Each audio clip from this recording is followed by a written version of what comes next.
Good morning. ఈరోజు మనం మన జీవితంలో అతి ముఖ్యమైనటువంటి వివాహ సంప్రదాయాలు ఎలా ఉంటాయి అనేది వివాహం గురించి తెలుసుకుందాం. వివాహం అనేది ఒక మగ పెళ్లి కొడుకు పెళ్లి కూతురికి అది ఏంటంటే వివాహం చేయడం అనేది ఒక కామం కోసం కాదు, అది సత్ సంతానం కోసమే. వ్యర్థులని అధర్మపరులని కనడం కోసం కాదు. ఈ విషయం ఆర్ష సంప్రదాయంలో ప్రధానమైన వివాహ మంత్రాలు గట్టిగా చెప్పబడ్డాయట. తే కన్యా దాతారం గత్వా బ్రువతే అంటే ఈ వరుణి తల్లిదండ్రులు కన్యా దాత దగ్గరికి వెళ్ళి వరుణి యొక్క గోత్ర ప్రవరనామాలు చెప్తారు. అలాగే కన్యా ప్రవరనామాలు కూడా చెప్పబడతాయి. వరుణి తల్లిదండ్రులు కన్యను అడుగుతారనమాట.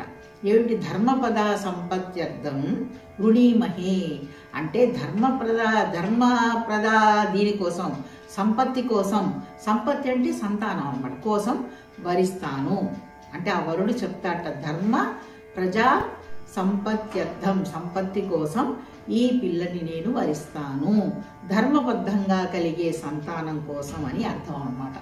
కన్యాదాత సరే అంటాట. వరుడు ఏమంటాట?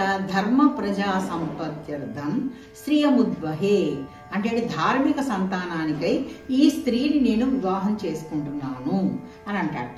క్రమంగా మంగళసూత్ర ధారణ, తలంబ్రాలు, పాణిగ్రహం ఇవన్నీ అయ్యాక లాజహోమాలు చేసుకుని వరుడు వధువుతో బండి ఎక్కుతాట.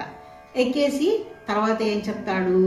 వధువుకి సర్వాధిపత్యం ఇస్తాడు. ఏమని? అత్తమామల పైన, బావమరుదుల పైన, ఆడపడుచుల పైన, తర్వాత బావల పైన నువ్వు సమ్రాజ్ఞమి కమ్ము అని చెప్తాట. అత్తవారింట కూర్చున్న వధువుతో వరుడు అంటాట. ఏమని? మయాపత్య ప్రజావతి సంజీవ శరదస్సతం అంటాట. అంటే ఏంటి?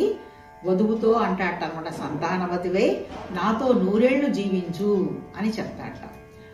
వధువు తొడ మీద ఒక బాలుడిని కూర్చోబెట్టి సంతానవతివై నువ్వు వర్ధిల్లు, నువ్వు కూడా ప్రసవశీరురాలు అవుతావు అని అంటాట అనమాట. అప్పుడు వధువు అంటుందిట, సంతానాన్ని ఇచ్చేవాడివై నా యందు జన్మించు అంటుందిట. అలాగే వరుడు ఏమంటాట? నాతో సుఖించి 100 ఏళ్లు జీవించు, సంతతి రూపంలో జన్మించు అంటాట.